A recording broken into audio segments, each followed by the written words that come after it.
Georgia is the oldest winemaking country in the world.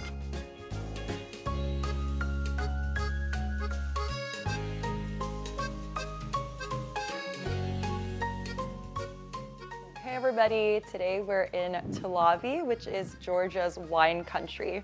And we are at this lovely family winery here with Zurab, the owner. And we are super excited to show you some Georgian traditional winemaking techniques as well as some traditional Georgian food. Telavi is in the Kakheti region in the eastern part of Georgia. It is an absolutely beautiful part of the country, located at the foothills of the qvevri mountains with the greater Caucasus in the distance. Now on to the tasting. Okay, so our first tasting, this is a mtsvadi wine, and it's a specific kind of grape with a green hue, but you can see this one, it's a beautiful amber color. It almost looks like whiskey, and it's really smooth. It smells fruity. So we started our wine tasting and we hadn't eaten anything yet, so Zurab was kind enough to bring us some home-cooked Georgian food. His mother made it, which is absolutely amazing. So we have some bread, absolutely crucial. And then we also have chakapuli. This is a Georgian goat stew with various herbs. And we have some Gouda cheese over here. It kind of has the texture of feta. It's super, super savory, and it's made with sheep's milk. Okay, so fun fact about Georgian wine. Georgia has the oldest winemaking culture in the world. So it goes back about 8,000 years. And the really cool thing about winemaking in Georgia is that the same techniques from 8,000 years ago are still used today, and they center around the qvevri. So we're gonna show you the winemaking process now, and you can see what makes it different. We're going where the magic happens. Yeah.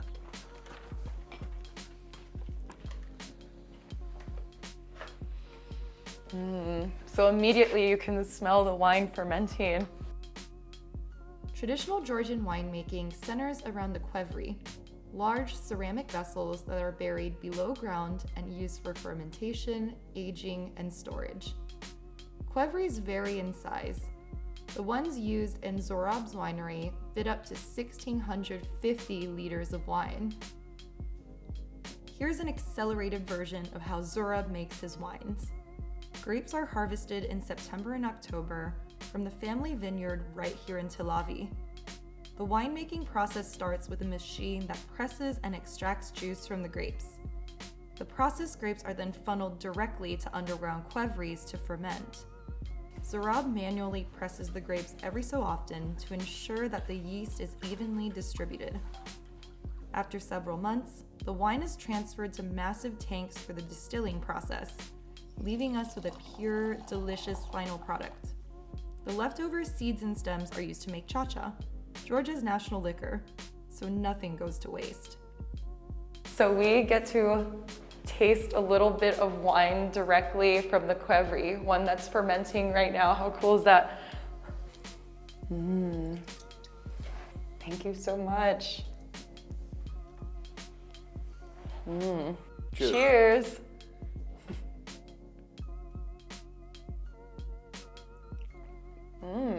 That's really good. Georgian wines are extra flavorful. If you see, you can see the seeds and stems in there still. Okay, this is really cool. Zurab is gonna show us the punching down process where you essentially make sure that the wine is well mixed with the yeast, and so it maintains like a consistent flavor.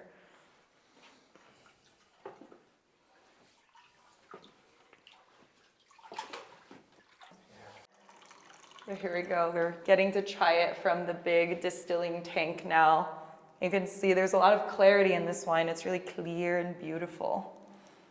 And you can drink now. It's the amber color. I feel like I'm in like a medieval ceremony right now. Fully, you have to drink fully. I have to drink the whole thing? Yes, of course. Okay, I'm supposed to chug it apparently. I don't know. You can do it. Okay. I'm gonna be really drunk after this.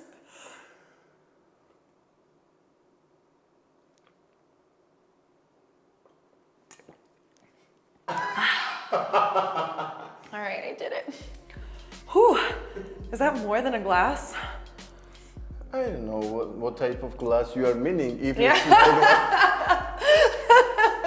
Okay, Zurab is a good host, so he's also going to chug this ladle of wine, so I'm not alone. yeah.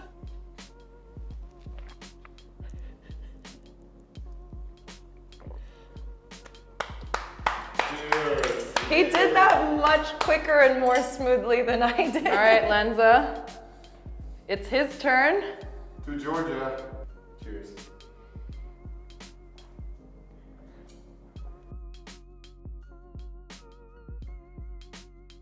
This Saperavi got silver medal in USA wine rating last year.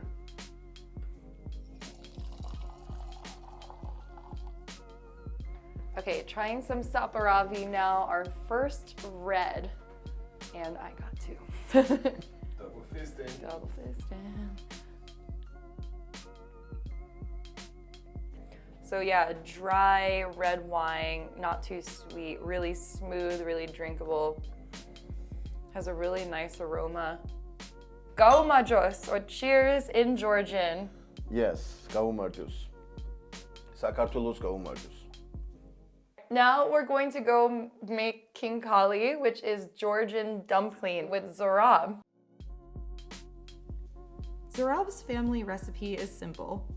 Dough is handmade using flour, water, and salt. The filling is a mixture of beef and pork for the perfect amount of juiciness and is seasoned with salt, pepper, and minced onion. So this is the khinkali making experience, and this is a recipe that Zurab learned from his father, right? Yes. Yeah, so it runs in the family.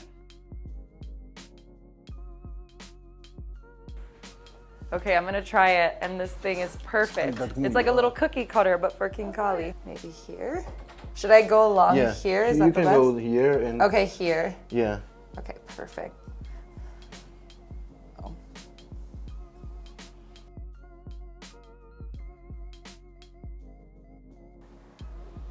not sure if I'm doing a great job, but I'm trying.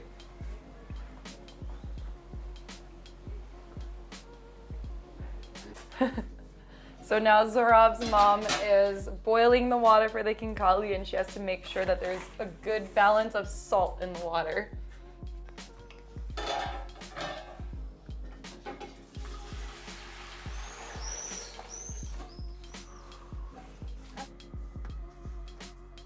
It's your Oh, turn? should I try one? Okay.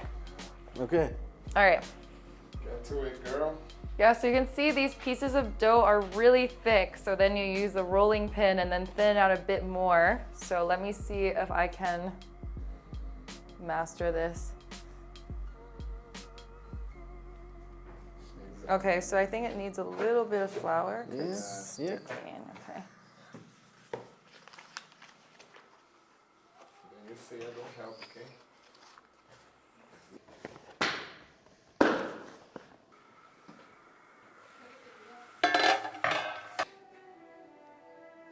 So I make Chinese dumplings, so you kind of like fold it over the Yeah. top, but this is completely different. This is a lot more folds.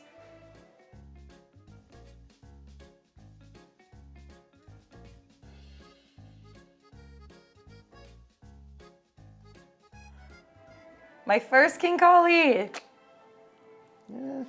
Let's make like this. Okay. Just here. You gotta make him too noise. Yeah. Your first in Gali. Woo! Okay. No, but next you one. see, I only got the folds on half of it, and then I kind of lost steam on that part. But I'm getting Let me just, closer.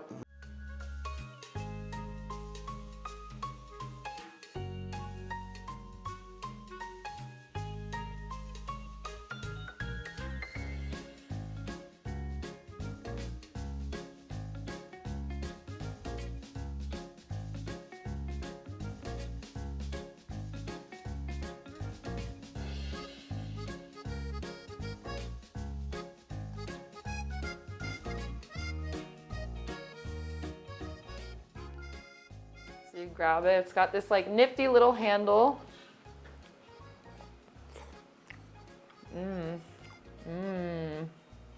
No, how it is. And then it's kind of like a soup dumpling. You chug it. It's so good. The dough is like kind of al dente. It's really thick.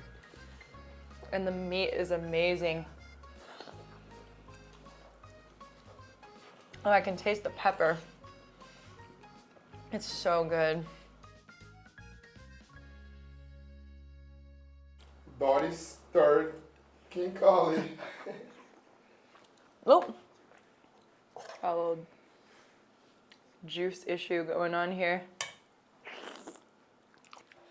All right, now we're going to honor a Georgian tradition. We're gonna take a shot of chacha, and Yes. this one has been aged for 5 years in oak oak. barrel.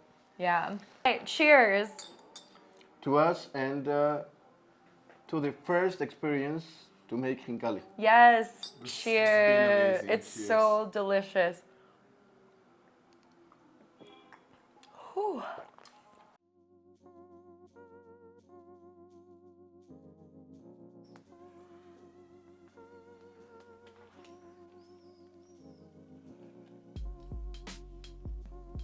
Okay, our final course of the day is this slow cooked pork meat.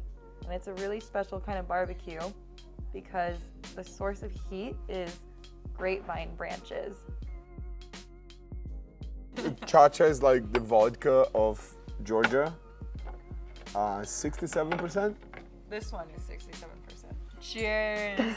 Cheers. And made right here on the premises. Exactly. So made by Zurab and his family. Which makes it even more special. Cheers. Whew. Let's drink this. This meal looks incredible. It's the pork from outside, barbecued, and Zurab poured a little bit of the house wine in there, a red. There's some bread, this special sauce that his mother made, some Gouda cheese, this savory sheep cheese. Just so lovely. We're so grateful to be here. It's just gorgeous.